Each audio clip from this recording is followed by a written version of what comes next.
How's it going? And welcome back. So since about September, I've been collecting video footage and collecting projects. Don't really know what to do with that video, so here's just kind of a collection I wanted to get off of my hard drive to show you guys some of the new projects I'm working on over the winter time. Maybe it'll show up here on the channel, or maybe it'll fund some things that show up here on the channel. For this first scene, we're going to start way back in September when I purchased the original 3 jet skis. Not these ones, some of these ones. And I pulled up at the Game and Fish office in order to get them registered. There's a little bit of a story there I start to tell, and then over time I sold some things to make a little bit of money here for the shop and ended up spending it on more projects. You'll see that too.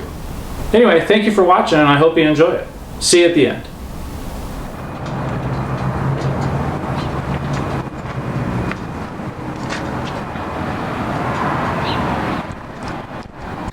Well, all finished up in there. It took about an hour all told, but I've got bad news, great news, and we'll see kind of news. The first one, the bad news, the 82, the red one, there's a broken trail of ownership on bill of sales, so I wasn't able to get that registered today.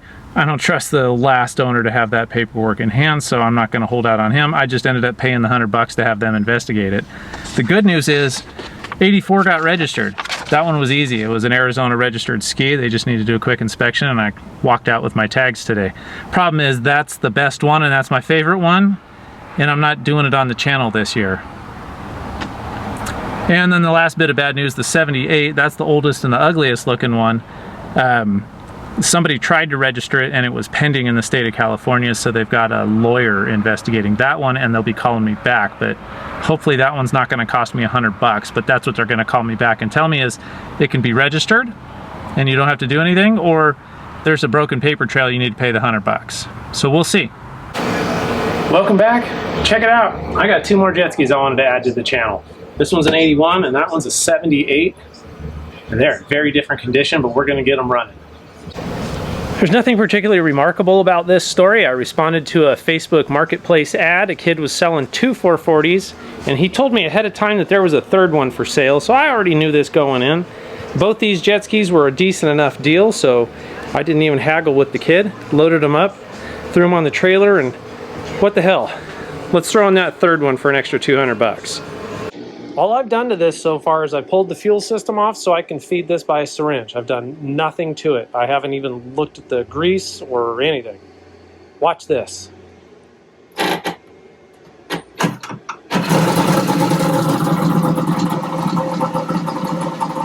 It's idling.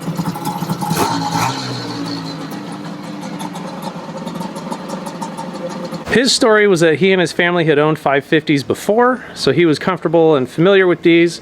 So he picked up these 2 to start repairing and riding, and I guess never got out on them. His quote to me was that the pumps were seized, which I know is not a thing that happens, but still could be something wrong with them I'm willing to fix.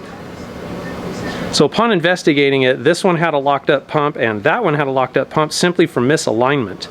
Now let's open up some hoods and I'll show you what's going on here.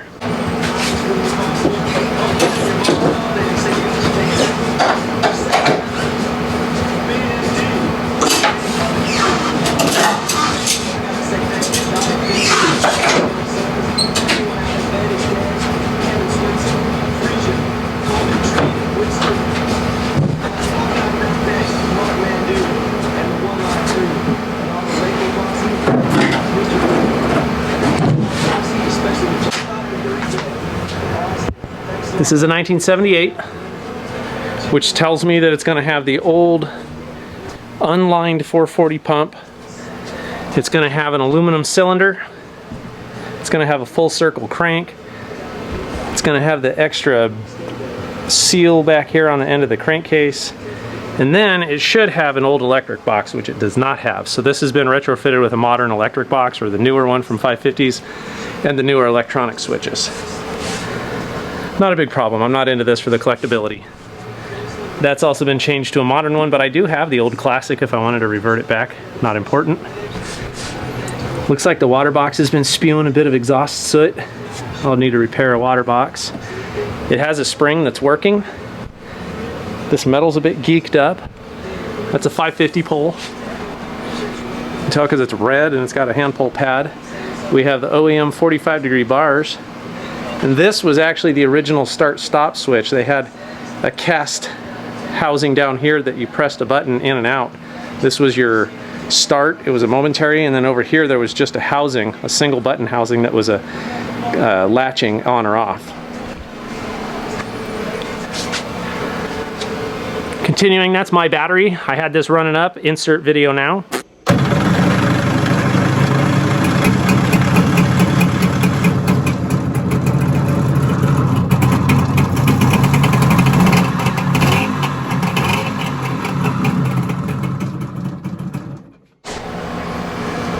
Stainless impeller, and I've pulled the pump out already.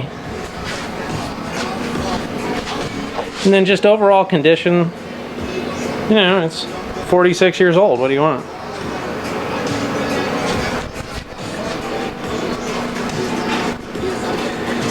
And now this one, he pulled all the parts out. There wasn't anything stuck together.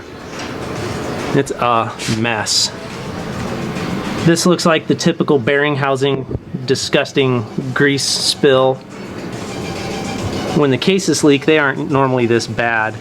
And this one has a painted cylinder head, which gives me reason to believe maybe at least the head's been off, but that motor's probably tight.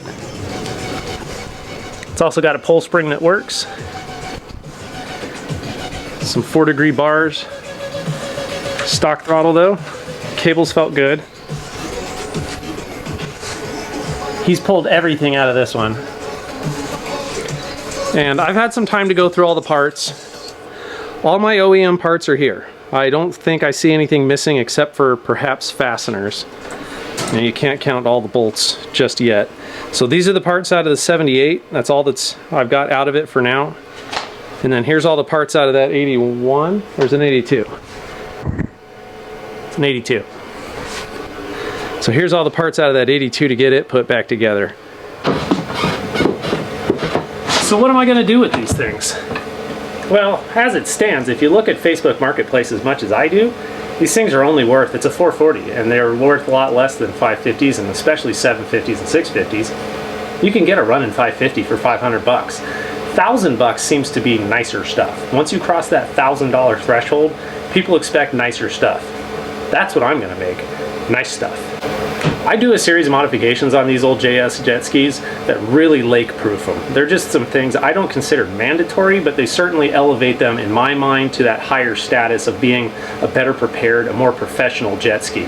So the things I plan on doing here, I'm going to do an epoxy bilge coat, I'm going to do 1/2-inch cooling, I'm going to do timing advanced cylinder heads, and I'm going to go through every bearing and every seal and every gasket to turn loose a brand new jet ski with better modifications for that higher level of performance and the higher standards I expect from myself.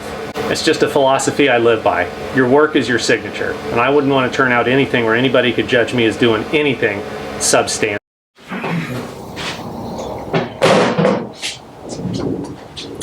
Hey, you came back. Project for this video is going to be this motorcycle I've had around for the last few years, and I just don't use it. So I'm looking to maybe sell it on Marketplace, or maybe trade it for another project I won't have time to finish. More on that later. The story on this thing is I got it for my daughter to ride dirt bikes with me when she was this big, and in a few short months she got to be this big. But in that time, I took the thing apart and checked it out. The last owner said he did a top end on that, and I did confirm it. It's got a new Y-scope piston in there and red RTV slathered all over the damn place. But I cleaned it all up and painted some things here and there, repacked the muffler, but that's all I ever did on the motor. I ended up blowing the whole chassis apart. I did all new bearings, rebuilt the front forks, new chain and sprockets, couple new little plastic odds and ends here and there, new tubes and tires, and I did new rear wheel bearings and brakes. I've got the parts though to do the front. I never got around to that. I've got some new fork boots I want to throw on here, and a pair of Amazon foot pegs that are a whole lot nicer than these ratted up things. Maybe I'll try to get them fitted on there for a different bike totally, so we'll see how that goes. And then I just want to see what other corners I cut. I know I've got a couple fasteners hiding someplace that I knew either fell off of this thing or still need to go back on because I never did it. So that's this time's video. Come check it out with me. Let's get started.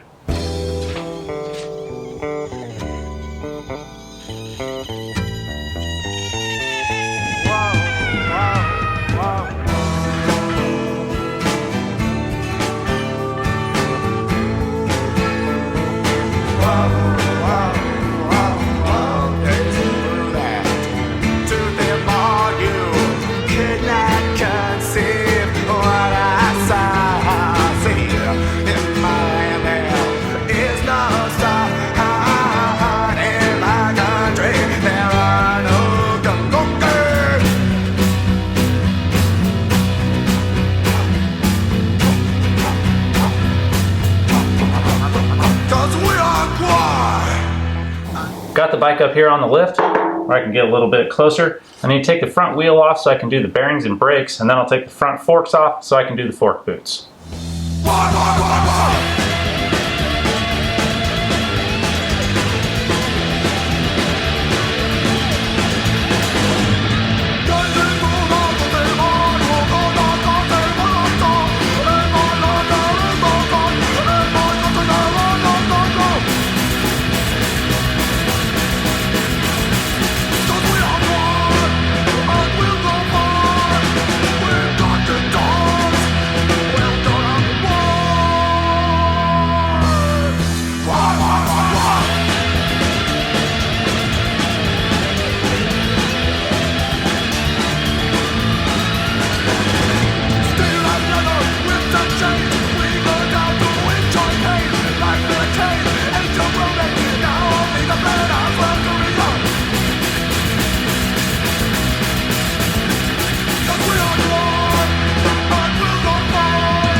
Alright, well I dumped in a cocktail of whatever I had left. That's some MS 105, little Sunoco 260 GT, and whatever avgas I had for the jet skis, mixed at 40-1 with some castor oil. This ought to smell amazing. Now if I remember right, this thing liked full choke to start. And only took a couple kicks. It is stone cold right now, but we'll see how it does.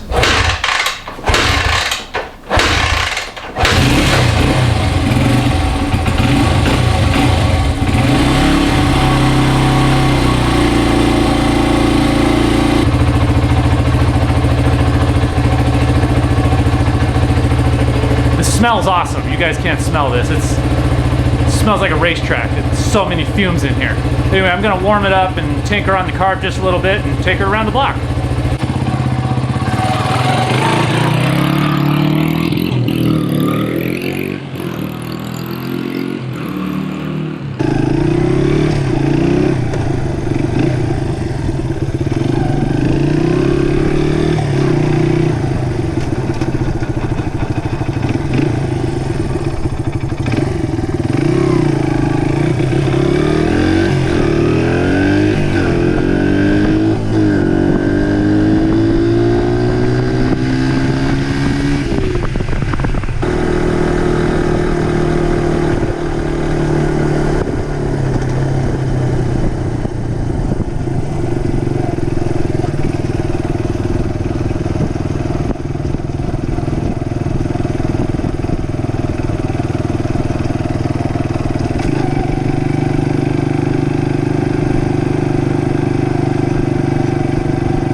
Took it for a spin around the block, ran some fresh fuel through it, tweaked on the carb just a tiny bit, just needed a little bit of tweaking. Lubed up the chain after it got warm, checked on the valves. Everything's great with this. This really didn't leave too many problems for myself. I thought it was worse than it really was, but things went pretty quickly and it's all done now. So this is the bike I always intended on having for my daughter, but now she's way too big and it's time to let somebody else enjoy it. So this video is going to be pretty short if I just end here. So, and just like that, turned it into some money and turned it into more projects. Good early morning. Find myself on another adventure today. I'm headed to Mission Viejo to pick up a couple other jet skis I just bought off the messenger here. Hopefully they're good. I'm hoping they're not saltwater ridden, otherwise pretty sure I'm getting a deal on them. Once $1,000 for the pair, running, and some aftermarket parts. I got the trailer loaded up, gas cans for ballast, lunch in the cab. It's early. Let's hit the road.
There they are.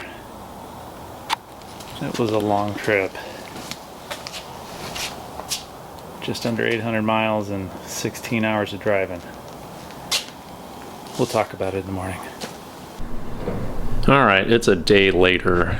Got those skis taken off the trailer, got the engines yanked out of them, and I got to look over them. This is how you store 8 jet skis in a residential garage. Got to fit the trailer in here with 2 on it. There's 1 behind it on a stand. 2 I'm working on for sale. 3 up against the wall. So those are the 2 California guys. This one's a 1979 440. And that one's a 1985 440. They're both in great shape. No hull damage, no saltwater use. A little dirty, that's to be expected of something 40 plus years old.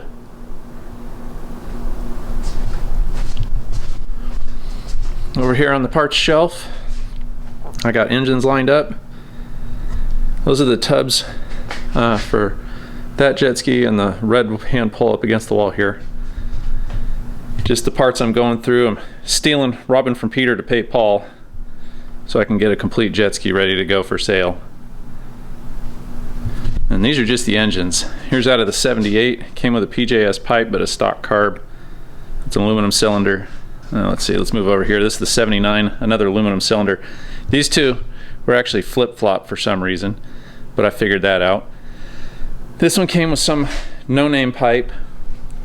Both of them stock carbs. That one has a flame arrestor, but I didn't get, or a flame arrestor adapter, but I didn't get the flame arrestor. Looks like it's had a milled head. It's got nut extensions on the top, and a lot of these caps are broken through, so that's a pretty good sign it's got a milled head, especially with that cover being off. I want to pop that and see what's under there. Otherwise, nothing too shocking.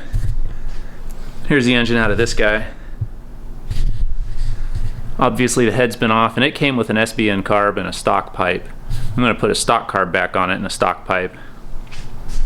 And needs the bearing housing rebuilt, so I'll probably put I have an aluminum Mariner impeller I want to put on there. I think that'll be the best one. Kind of want to wrap this video up here, just showing you where I'm leaving off here. This is December now, End of the year, tons of good projects to get going on. All right, I'll see you guys in the next video. There we go, another early morning. Today I'm taking off to Fort Mohave, pick up another 550. I don't anticipate any troubles. I'm not taking the trailer, just taking the truck today. Got some gas cans, tie downs, carpet in the back. Hoping to be back by lunch. See how this goes. Okay, just a quick update. I made it into town in only 3.5 hours. Grabbed this sweet 85 550. It's got some parts. It's a basic 550 though. If you see my YouTube channel, you were freaking badass. Thank you so much.